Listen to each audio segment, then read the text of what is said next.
عظیم break کے بعد خوش آمدید ایک نیوز کی اسپیشل بجٹ ٹرانسمیشن. کل فیڈرل بجٹ پیش ہو رہا ہے. آج اکنامک سروے جو ہے اس کو انویل کر دیا گیا ہے. حکومت نے اپنی طرف سے جو ہے وہ ایک روزی پکچر تو میں نہیں کہوں گا، لیکن انہوں نے یہ دعویٰ ضرور کیا ہے کہ کچھ میکرو اکنامک سٹیبلٹی جو ہے وہ لے کے آ رہے ہیں. بہرحال کل کا جو بجٹ آ رہا ہے اس میں ہمیں بڑی کلیئرلی اندازہ ہو جائے گا کہ یہ بجٹ کتنا مشکل ہے اور اس سے ایک عام آدمی کی زندگی میں کیا فرق پڑے گا. بات ہو رہی تھی کہ حکومت اپنے پر سختی ڈالنے کی بجائے وہ عوام پہ مستقل سختی ڈالتی رہتی ہے، اور یہ اس گورنمنٹ کی کہانی نہیں ہے. یہ انفارچونیٹلی ریپیٹڈ گورنمنٹس، جتنے آپ پیچھے دہائیوں پیچھے چلے جائیں تب سے ہم یہ سن رہے ہیں کہ جی کیا کرنا چاہیے، لیکن جب کرنے کی بات آتی ہے، امپلیمنٹیشن کی بات آتی ہے تو پھر وہ زبانی جمع خرچ ہی رہ جاتا ہے. اور اس کی پرائم ایگزامپل ریونیو جنریشن ہے کہ عام آدمی پہ ٹیکس کا بوجھ لاتے رہو لیکن مشکل فیصلے نہیں کرنے کہ کہیں خدا نہ خواستہ حکومت سوچتی ہے کہ ہماری سیاسی ساکھ کو نقصان نہ پہنچ جائے. اور کیسے ایکسپلین کریں ٹیکس کا ایشو ہے. بطول دیکھیے، گھوم پھر کے پولیٹیکل ول، اور یہ it's a political budget is a political document. Budget نے آپ کی پولیٹیکل پرائیورٹیز اور پولیٹیکل اسٹرینتھ کو ریفلیکٹ کرنا ہے. وہ نظر آتی ہے اب؟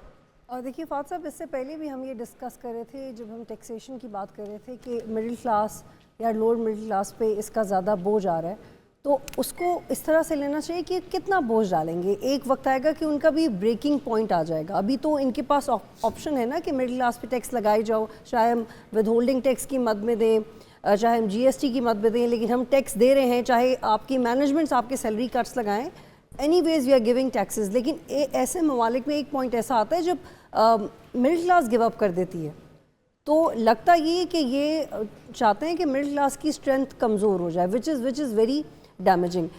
جو ویتنام ہے، کبھی پاکستان کے حالات اتنے تو خراب نہیں رہے جتنے ویتنام کے رہے ہیں، لیکن اس وقت ویتنام کی جو ایکسپورٹس ہیں، I was reading about it، وہ پاکستان کی ایکسپورٹ سے 12 گنا زیادہ ہیں.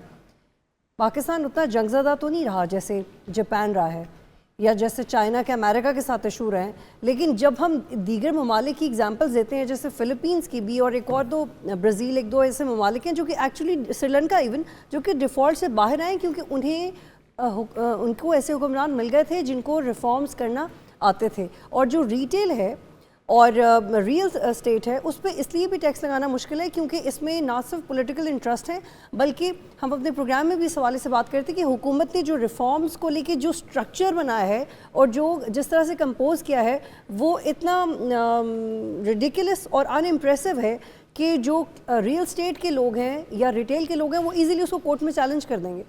وہ گورنمنٹ کے ریفارمز کو ہی ان کے خلاف چیلنج کر دیں گے، اور پھر حکومت کے لیے بہت مشکل ہو جائے گا کہ وہ ان کو ڈیفینڈ کریں.